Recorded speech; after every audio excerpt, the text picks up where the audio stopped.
Una rapina a mano armata nel cuore della notte in questa villetta di via Castellana tra Casella e Villa d'Asolo, dove vivono due ex insegnanti ultrasettantenni, Paola e Guido Furlanetto. Tre persone, due armate di coltello, una armata di pistola, sono entrati in casa. Il cancello era verosimilmente aperto, come spesso pare venga lasciato dai proprietari. Sono entrati chiedendo di consegnare tutti gli averi, il denaro e gli ori presenti, sotto appunto la minaccia delle armi. La signora Paola è riuscita con freddezza, ma anche con tanta paura addosso, appunto a consegnare tutti gli ori, i gioielli di famiglia e anche una quantità di denaro che adesso è per il calcolo al vaglio dei carabinieri intervenuti nel corso della notte. I due fratelli sono ancora scossi, sono tornati all'interno della casa dopo aver rilasciato le testimonianze ai carabinieri. Noi abbiamo raccolto la testimonianza di un vicino di casa al quale la signora, per chiedere aiuto,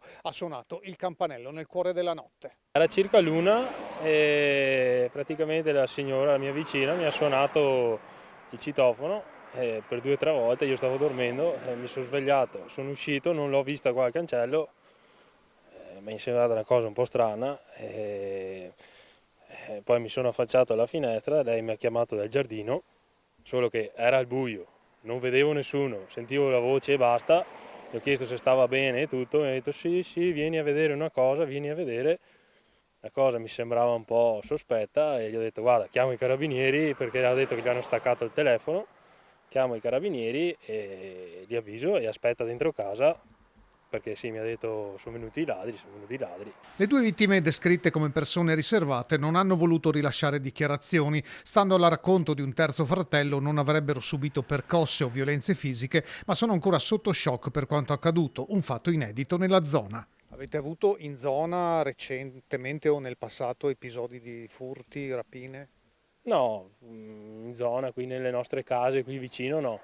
Ho sentito sì, in quartieri qui della zona comunque ci sono stati furti, furtarelli, anche da amici miei in passato, però vicino proprio qua no. La zona retrostante è di aperta campagna e non ci sono né strade né altre abitazioni vicine. Il rettilineo di via Castellana, da una parte verso Asolo, dall'altra verso Altivole, è stato per i ladri una comoda via di fuga col bottino. Sul fatto indagano i carabinieri.